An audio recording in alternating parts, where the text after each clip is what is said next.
Hello and good morning, everybody. Hello, Arrow? Yes, that's me.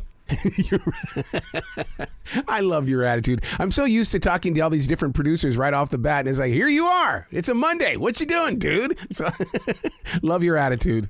Great to be here. Great to be here. To write this book, I mean, right away, I at the top of the page, it says, to write a book like this means to open the soul. How did you grow forward with this idea? Oh, what a question. Well, I had never written a book before, but my sister died when she was 59, and I was just hit with this feeling that I had to tell her story. That's because I really needed to tell her that I loved her. I was sorry about what happened to her, and I needed to write about her life and also her poetry. You know, she was had serious mental illness starting at age of 25, and she spent 30 years in and out of psychiatric hospitals. What was it, the connection to the poetry? Because I too am a poet, and we go into areas that others do not understand. But what was it that drew her to that poetry? What drew her to poetry? Oh, wow. She was a very she was a very passionate person. She loved the world. She loved nature. She wrote a lot of nature poetry. And she was so artistic in many ways. She was musical. She played the piano and the oboe. She drew. And she was just very creative. And that was reinforced. We all loved words in the family. She read a lot, and she loved Walt Whitman. Wow. Yeah. Wow. And the French symbolist poets when she got older. And, I think there was something about, well, with Whitman, it was about the engagement, her love of nature and adventure. Later, with the other types of French symbolist poets, there was some of that alienation that she was beginning to feel. It's almost like, I mean, she was born a genius, but other people saw different things. I mean, did you feel that?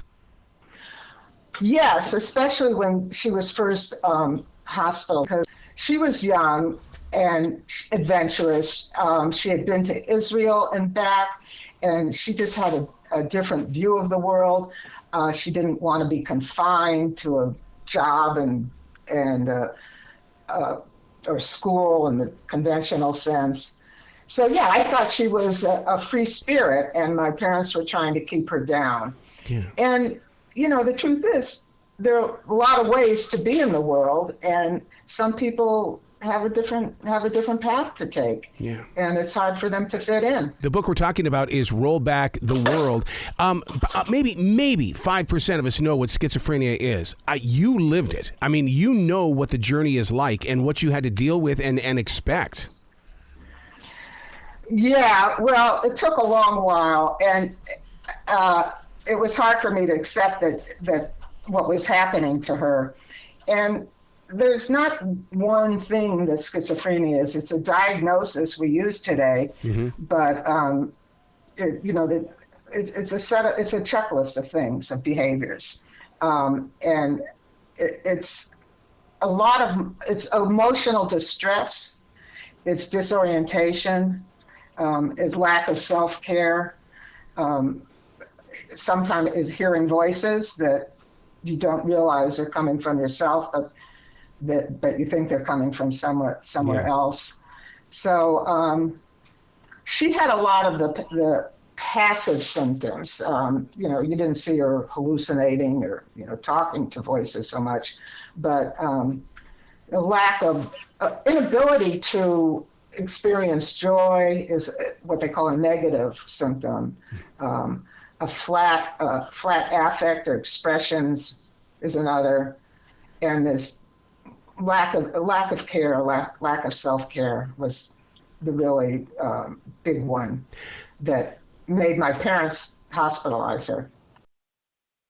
This is more than just a memoir about a sister. I mean, you really embrace the family spirit inside these pages, which to me, there's going to be families that are going to read this book that are going to chime into it and start reaching out to you.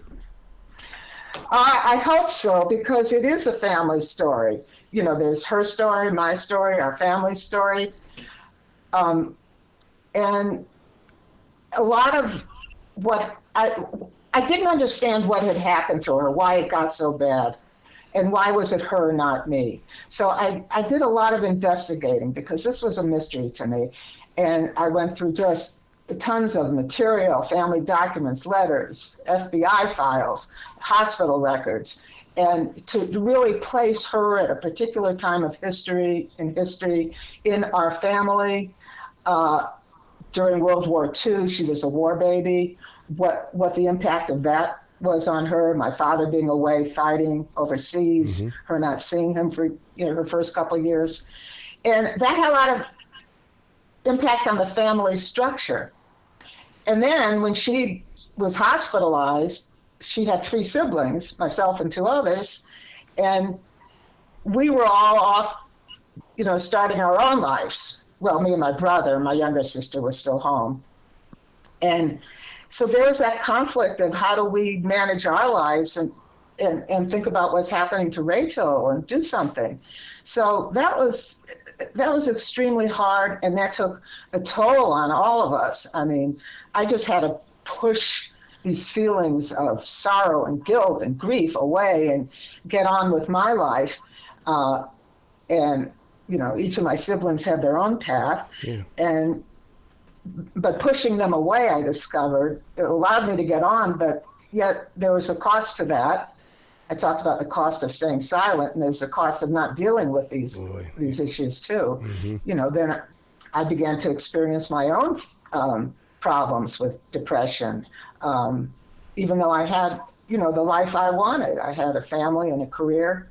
So yeah, there's a lot of mixed emotions. There's a lot of family interactions, family conflicts, family disagreements about what to do.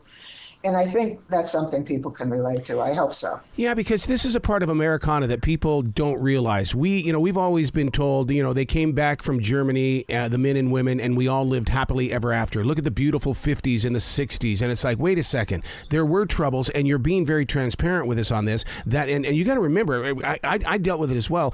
Deborah, I mean, you were going through a period when there was somebody in the family where there was something wrong. You institutionalized them because they wanted to put my brother away, and my mother stood up and said, no, I will raise this child. Nobody else will.